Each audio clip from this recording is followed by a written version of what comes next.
सभी भाइयों को जय श्री राधे, जय श्री कृष्णा। दोस्तों, आज का प्रसंग बहुत ही मार्मिक एवं ज्ञानवर्धक है। दोस्तों, आज का प्रसंग है, इस दुनिया में सबसे बड़ा पापी कौन है।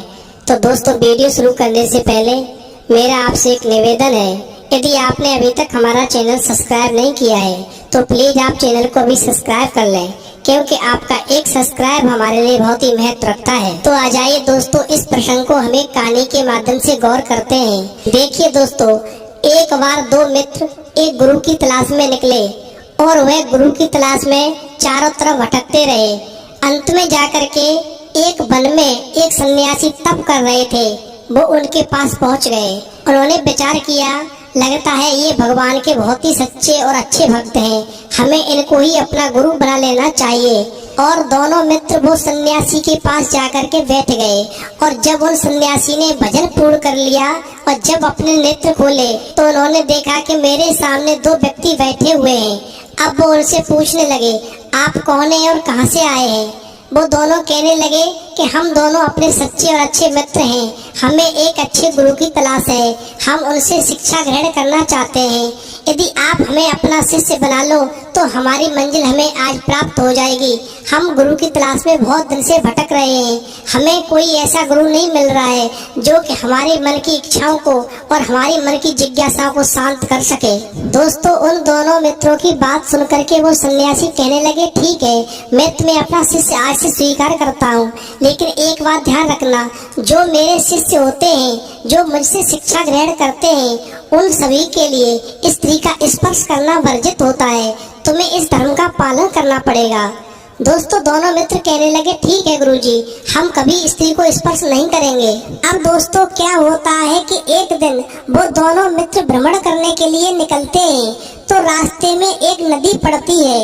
अब दोस्तों, जैसे ही उस नदी पर दोनों मित्रों की नजर जाती है तो वो क्या देखते हैं कि उस नदी में एक स्त्री डूब रही है। अब दोस्तों, वो दोनों मित्र मन में सोचने लगे और आपस में कहने लगे कि गुरुजी ने कहा है कि स्त्री का स्पर्श करना वर्जित है, और ऐसी दशा में हम दोनों को क्या करना चाहिए। यदि हम इस स्त्री को बचाते हैं तो गुरु को दिया हुआ वचन टूट जाएगा, क्योंकि गुरुजी ने कहा था कि स्त्री का स्पर्श करना वर्जित है, और यदि हम इस स्त्री को नहीं बचाते हैं तो ये स्त्री जल में डूब करके मर जाएगी। दोस्तों, उनमें से एक व्यक्ति कहने लगा, हमें तो धर्म की मर्यादा का पालन करना चाहिए, स्त्री डूब रही है तो डूब जाए, हमें क्या लेना देना।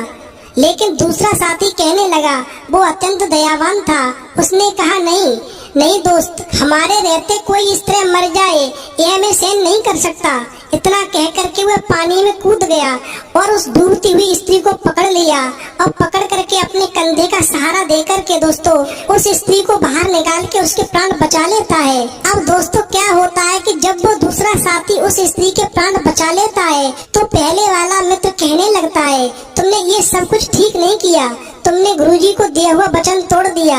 आज मैं चलो तुम्हारी गुरुजी से शिकायत करूंगा कि तुमने मर्यादा का उल्लंघन किया है, तुमने बहुत बड़ा पाप किया है, तुम बहुत बड़े पापी हो।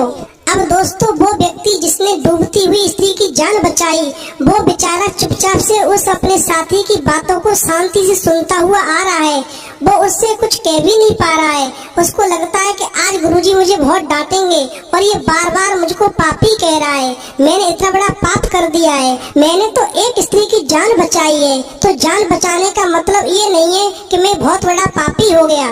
पर दोस्तों, वो उसका साथी बार बार उसे पापी पापी कह रहा है और कह रहा है कि आज मैं तुम्हारी गुरुजी से शिकायत करूंगा, तुम बहुत बड़े पापी हो और मैं तुम्हारे साथ अब कभी नहीं रहूंगा।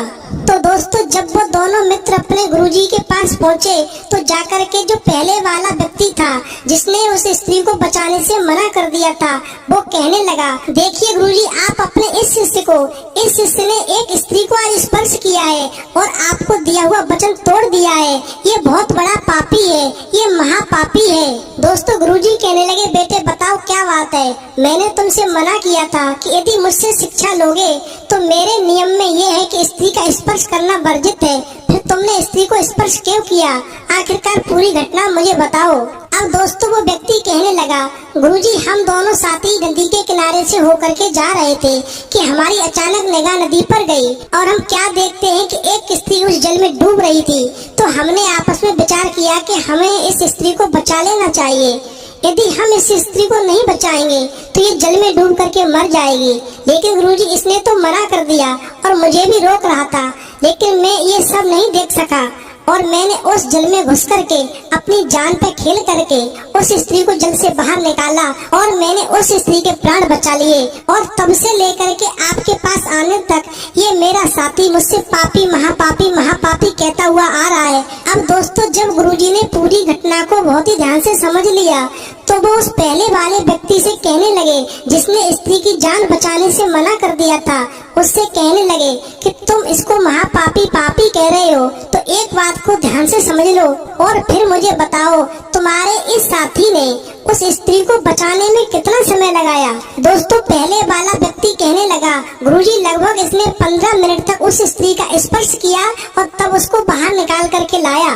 तो दोस्तों, गुरुजी कहने लगे इसने केवल उस स्त्री को 15 मिनट तक स्पर्श किया है और उसकी जान बचाई है। किसी की जान बचाना कुछ गलत नहीं होता है, लेकिन इसने तो उस स्त्री को केवल 15 मिनट ही स्पर्श किया और उस स्त्री को जल से बाहर ला करके छोड़ दिया। लेकिन तुम्हें रास्ते में आते हुए लगभग 6 घंटे का समय बीता है। उन 6 घंटों में तुम इससे बार बार वही पापी महापापी कहते हुए चले आ रहे हो। इसका मतलब उस स्त्री का भाव, उस स्त्री को तुमने अपने दिल में लगभग 6 घंटे तक रखा है। अब तुम दोनों ही समझ लो कि इसने केवल 15 मिनट तक उस स्त्री का स्पर्श किया है और तुमने 6 घंटे तक उस स्त्री का भाव अपने अंदर रखा है। इसलिए सबसे बड़े पापी महापापी तुम हो, ये व्यक्ति नहीं है। इसने तो केवल उस डूबती हुई स्त्री की जान बचाई है। तो दोस्तों, इस प्रसंग से हमें ये शिक्षा मिलती है कि विपत्ति काले मर्यादा नास्तिम। यदि विपत्ति में हम मर्यादाओं का उल्लंघन कर भी देते हैं तो हम पाप के भागी नहीं होते हैं।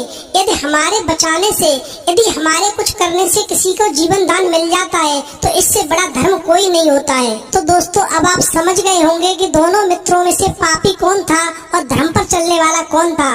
तो दोस्तों, यदि हमारी वीडियो आपको पसंद आई हो तो प्लीज आप हमारे चैनल को सब्सक्राइब करें, लाइक करें, कमेंट करें, शेयर करें, क्योंकि आपका एक सब्सक्राइब हमारे लिए बहुत ही महत्व रखता है। तो दोस्तों, इस वीडियो में इतना ही। फिर मिलेंगे एक नई वीडियो में नए प्रसंग के साथ। तब तक के लिए जय श्री राधे, जय श्री कृष्ण।